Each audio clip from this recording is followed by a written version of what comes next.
আসসালামু আলাইকুম, welcome back to my new blogs. কেমন আছেন সবাই? আশা করি সবাই অনেক ভালো আছেন। আলহামদুলিল্লাহ, আপনাদের দয়া এবং ভালোবাসা আমরা অনেক ভালো আছি। তো এই তো চলে আসলাম নতুন একটি ভিডিও নিয়ে। তো এই তো দেখতে পাচ্ছেন ব্যাগ ট্যাগ গুছিয়ে বের হয়ে গেছি, বাবার বাড়ি যাব তার জন্য। তো এখানে আমার শ্বশুর আব্বু আমাদেরকে আগে দিতে এসেছিলো। তো আমার ছেলে বারবার দেখছে, আসলে তার নাকি দাদু দাদিকে ছেড়ে যেতে অনেক কষ্ট হচ্ছে, মন চায় না। তারপর ফিরে ফিরে দেখছে যে তার দাদু হচ্ছে চলে গেল নাকি। তো বারবার বলছে ভালো থাকিয়েন দাদু, চলে আসবো। দাদিকে বলছে, আসলে ছোট বাচ্চা যখন যেখানে থাকে তখন তার মায়ে আটকে যায়। নানু বাড়িতে গেলে নানু নানিকে ছেড়ে আসতে কান্না করে, আর দাদা দাদিকে এখানে দাদা দাদির কাছে থাকে তখন দাদা দাদিকে ছেড়ে আসতে মনে হচ্ছে কান্না করে। তো আমরা রোডের কাছে চলে এসেছি।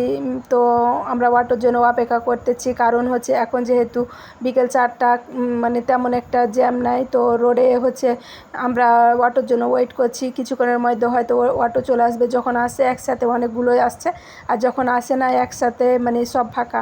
তো এই তো অটো পেয়ে গেছি আমরা, মা ছেলে একটা অটো নিয়ে নিয়েছি। তো এখন আমরা চলে যাচ্ছি রেল স্টেশন, কারণ যেহেতু বিকেলে 5টা 15 ট্রেন, আমরা ট্রেনে যাব। তো তার জন্য হচ্ছে আমরা রেল স্টেশনের দিকে যাব। তো রেল স্টেশন যেতে বেশিক্ষণ সময় লাগবে না। তো এটা আমাদের মহানন্দা নদী। তো মহানন্দা নদীতে দেখেন অনেকগুলো পানি হয়েছে। তো এটা মহানন্দা নদীর ব্রিজ। ব্রিজের ওপরে আমরা যাচ্ছি। আসলে দৃশ্যটা অনেক সুন্দর লাগে। আর এবারকার যেহেতু অনেক বর্ষা, তার জন্য নদীতে পানি অনেক বাড়তি আছে। আর এর আগেও আমার ভিডিওতে আপনারা দেখেছেন, এখানে আমরা ঘুরতে এসেছি। আর এখানে সবাই হচ্ছে প্রতিদিন ঘুরতে আসে। তো আসলে এই ব্রিজটা অনেক সুন্দর লাগে আর ভালো লাগে, তাই আপনাদের সাথে আমি শেয়ার করলাম। তো আমরা রেল স্টেশন পৌঁছে গেছি, যে আমাদের ট্রেন আমাদের জন্য অপেক্ষা করতেছে। আমরা অটো ভাড়া দিয়ে এখন রেল স্টেশনের দিকে আমরা হচ্ছে ট্রেনেও চলে যাব।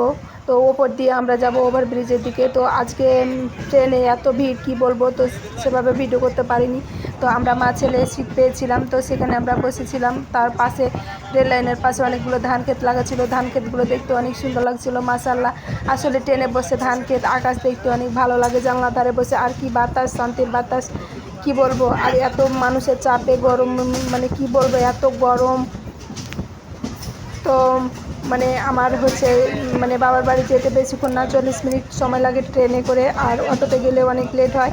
তো তাড়াতাড়ি করে চলে আসবো। তো আমরা মা ছেলে ট্রেনের মধ্যে হচ্ছে আমার ছেলে আর বাদাম খাচ্ছে, আর আমি আর আমার ছেলে বসে আছি। তো আমার ছেলে তার দাদা দাদিকে রেখে আসতে যতটুকু কষ্ট পেয়েছে, এখন ট্রেনে উঠে খেতে পেয়ে আর তার নানু বাড়ির চলে আসছে তাড়াতাড়ি, তার জন্য অনেক খুশি, কি বলবো। তো এখানে আমার ছেলে বাদাম খাচ্ছিল বসে বসে, আর আমি হচ্ছে তো বসেছিলাম। তারপরে এই তো আরেকটা রেল স্টেশনে আমাদের ট্রেন হচ্ছে স্লো হয়ে গেছে, দাঁড়িয়ে গেছে। তারপর এই স্টেশন বাদ দিলে আমাদের হচ্ছে বাবার বাড়ির স্টেশনে আমরা নেমে যাব। তো এখান থেকে আরেকটা ট্রেন ক্রসিং করবে, তখন হচ্ছে আমাদের ট্রেনটা ছেড়ে দিবে। তো এই তো বাবার বাড়ি চলে এসেছি। তো দেখা হবে নেক্সট কোনো ভিডিওতে। সবাই ভালো থাকবেন, সুস্থ থাকবেন। আল্লাহ হাফেজ।